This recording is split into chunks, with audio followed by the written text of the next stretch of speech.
Hello मित्रमैत्रिणींनो, तुम्हा सर्वांचं स्वागत आहे आपल्या यूट्यूब चॅनलमध्ये. तर बघा, मी इथे तुम्हाला कटोरी कशी फिनिशिंगमध्ये कट करायची आणि खूप छान सोपी पद्धत आहे माझी कटिंग करायची. तर तुम्ही हा व्हिडिओ नक्की बघा. बघू शकता किती फिनिशिंगमध्ये मी इथे ब्लाऊज तयार करते. तर माझे सगळे कस्टमर माझी फिनिशिंग बघून माझ्याकडे ब्लाऊज टाकायला येत असतात.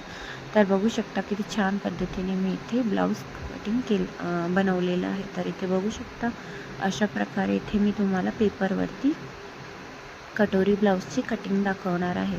तर तुम्ही इथे लक्षपूर्वक बघा. अगदी 10 ते 15 मिनटात मी तुम्हाला इथे कटोरी ब्लाऊज ड्राफ्टिंग पण इथे तुम्ही शिकू शकता आणि वेगवेगळ्या मापाचे ब्लाऊज तुम्ही इथे कटिंग करू शकता. हा व्हिडिओ खूप छान आहे आणि एकाच व्हिडिओमध्ये मी तुम्हाला इथे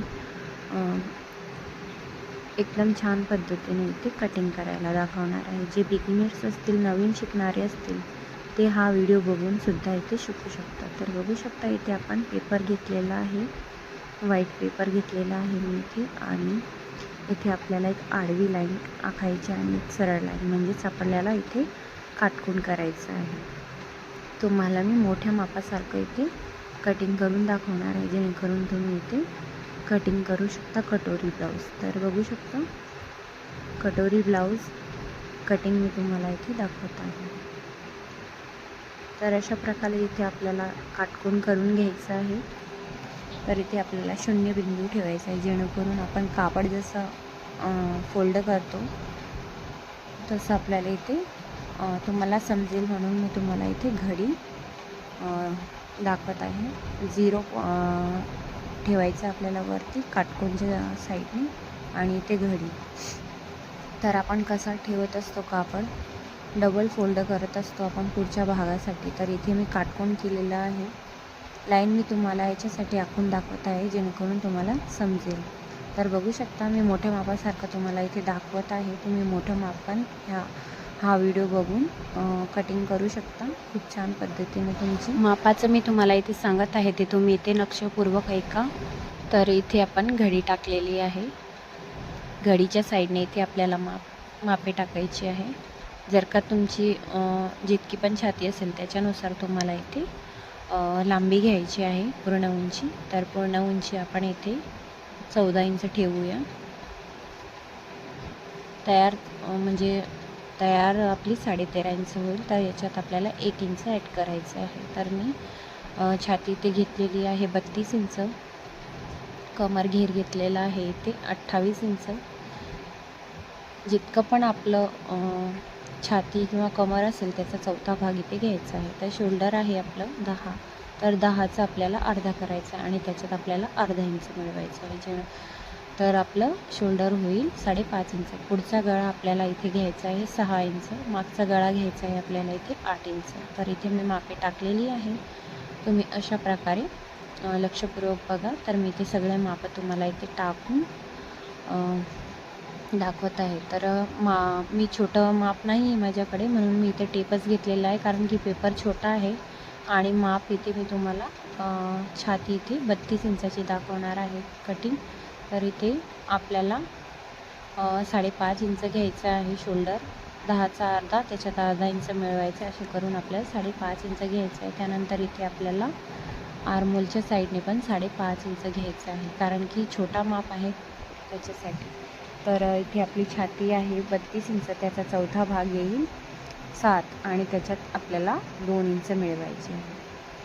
तुम्ही लक्षपूर्वक बघा. मी तुम्हाला टेपवरतीच दाखवत आहे, पण मेजरमेंट तुम्हाला थोडं वेगळं वाटत असेल, पण मी सांगत आहे तसं तुम्ही टाकायचं.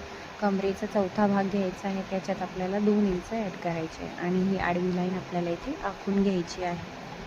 तर ही आडवी लाईन झाली, त्यानंतर इथे आपल्याला ह्या दोन्ही लाईन मिळवून घ्यायच्या आहे. असं करून आपल्याला एक पार्ट भेटलेला आहे. त्यानंतर इथे आपल्याला पुढच्या आर्महोलसाठी इथे आपल्याला इथे 1 इंच घ्यायचं आहे आणि त्यानंतर इथे आपल्याला हे गळा रुंदी आपल्याला इथे 2.5 इंच घ्यायची आहे. तर गळा रुंदी 2.5 इंच घेतली. त्यानंतर पुढचा गळा आपल्याला 6 इंच घ्यायचा आहे. त्यानंतर एक बॉक्स तयार करून घ्यायचा आहे अशा प्रकारे आणि गळ्याला एक गोल आकार द्यायचा आहे अशा पद्धतीने. तर बघू शकता एवढी आपली मार्किंग झाली आहे. त्यानंतर इथे आपल्याला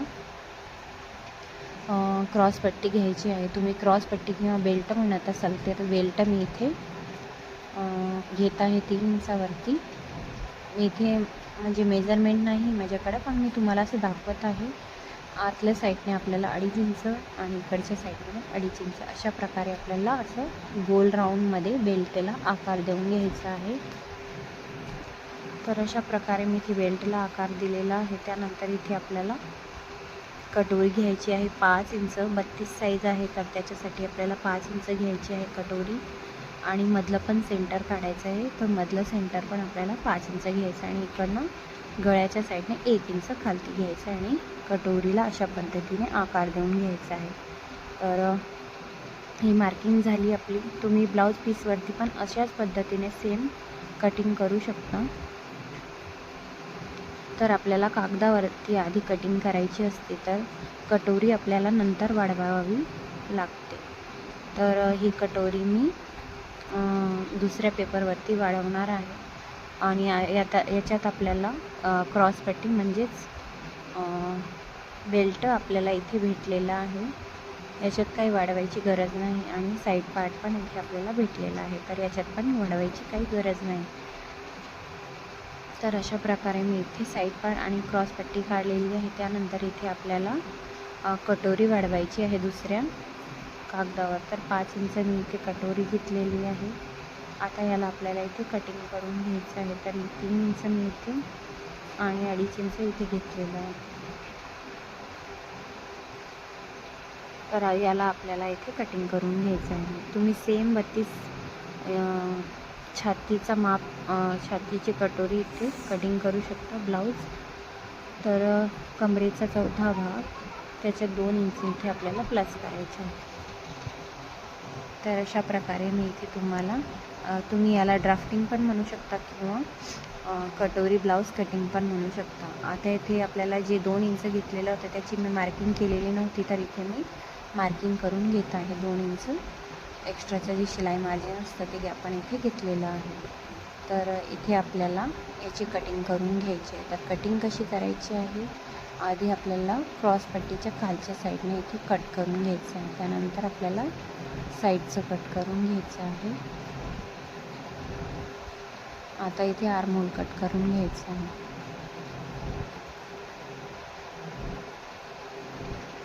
अशा प्रकारे इथे आपल्याला कटिंग करून घ्यायची आहे. खूप छान पद्धत आहे माझी कटोरी ब्लाऊज कटिंग करायची. तर तुम्ही पेपरवरती आधी कट करा, त्यानंतर ब्लाऊज पीसवरती करा. कारण की आपली जी कटोरी असते ती एकदम छान पद्धतीने शिवल्यानंतर तयार होते. आपण वेगळ्या कापडावरती वाढवतो तेव्हा. तर इथे बेल्ट पण कट झालेला आहे. त्यानंतर आपल्याला इथे गळा पण कट करून घ्यायचा आहे.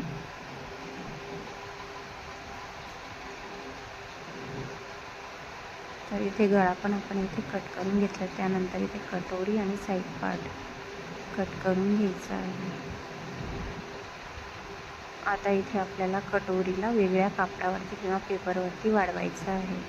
तर साईड पार्ट आणि क्रॉस पट्टी इथे आपल्याला भेटलेली आहे. क्रॉस पट्टीला तुम्हाला खालच्या साईडने 1/2 इंच वाढवायची आहे. तर इथे बघू शकता आपल्याला कटोरीला असं ड्रॉ करून घ्यायचं आहे. क्रॉसमध्ये ठेवायची आहे कटोरी, जेणेकरून आपला पफ एकदम छान पद्धतीने तयार होईल शिवल्यानंतर. तर अशा प्रकारे मी इथे कटोरीला ड्राफ्टिंग केली. त्यानंतर इथे आपल्याला 1/2 इंच खालती कमी करायचं आहे. त्यानंतर इथे आपल्याला 1 इंच घ्यायचं आहे, इकडच्या साईडने 1/2 इंच. त्यानंतर इथे आपल्याला 1.5 इंच घ्यायचं आहे आणि कटोरीला आपल्याला इकडनं शेप देऊन घ्यायचा आहे अशा प्रकारे.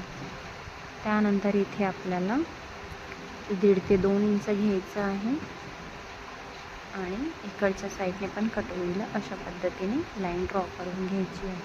त्यानंतर इथे आपल्याला याचं सेंटर काढायचं आहे. म्हणजेच आपली कटोरी 8 इंच आहे रुंदीमध्ये, तर याचा सेंटर आपल्याला इथे 4 इंचावरती काढायचा आहे. म्हणजेच मधोमध आपला टक्स तयार होईल. तर अशा पद्धतीने इथे आपल्याला हे दोन्ही लाईन इथे ड्रॉ करून घ्यायची आहे. खालच्या साईडने वरच्या साईडने 1/2 इंच कमी करायचं आहे आणि ही लाईन पण अशी ड्रॉ करून घ्यायची आहे. तर बघू शकता किती छान पद्धतीने मी इथे कटोरी वाढवायची दाखवलेली आहे. अशा प्रकारे इथे आपल्याला कटिंग करून घ्यायचं आहे. एकदम छान आणि सिंपल सोबर पद्धत आहे माझी कटोरी ब्लाऊज कटिंगची. जे नवीन असतील चॅनलवरती त्यांनी चॅनलला नक्की सबस्क्राईब करा, लाईक करा, शेअर करा आणि नोटिफिकेशनला ऑलवर सेट करा, जेणेकरून तुमच्याकडे माझी व्हिडिओ सगळ्यात पहिली पोहोचेल. तर कसा वाटला हा व्हिडिओ तुम्हाला? खूप छान पद्धतीने मी इथे तुम्हाला कटोरी ब्लाऊजची कटिंग दाखवलेली आहे. तुम्हाला जर का बॅक पार्टचं काढायचं असेल पार्ट, तर तुम्हाला मागच्या साईडने 14 इंच ठेवायची आहे आणि पुढचा मुंडा मागचा मुंडा तुम्हाला 1.5 इंच ठेवायचा आहे. तर इथे बघू शकता आपल्याला 2.5 इंच टक्स पॉईंट घ्यायचा आहे लांबीमध्ये. त्यानंतर इथे दोन्ही साईडने 1.5 इंच घ्यायचं आहे आणि टक्सला आकार देऊन घ्यायचा आहे. त्यानंतर मी तुम्हाला इथे टक्स कसं घ्यायचं ते मी तुम्हाला इथे बघू शकता किती छान पद्धतीने आपली कटोरी निघेल. अशा प्रकारे तुम्हाला इथे कटोरी ब्लाऊज कटिंग करायची आहे. तर खूप छान पद्धत आहे. 32 साईजची कटोरी मी तुम्हाला इथे कटिंग करून दाखवलेली आहे छोट्या मापामध्ये, छोट्या कागदावर. तर इथे बघू शकता अशा प्रकारे तुमचा ब्लाऊज तयार होईल. जर का तुम्ही चॅनलवर नवीन असाल तर चॅनल नक्की सबस्क्राईब करा. बघू शकता इथे आपल्याला हे टक्स इथे ठेवायचं आहे 2.5 इंच लांबीमध्ये. दोन्ही साईडने आपल्याला 1.5 इंच ठेवायचं आहे अशा प्रकारे. तर तुम्ही फर्मा पण भरून ठेवू शकता. तर चला मग भेटूया नेक्स्ट व्हिडिओमध्ये. व्हिडिओ कसा वाटला भेटूया नेक्स्ट व्हिडिओमध्ये. तोपर्यंत बाय बाय.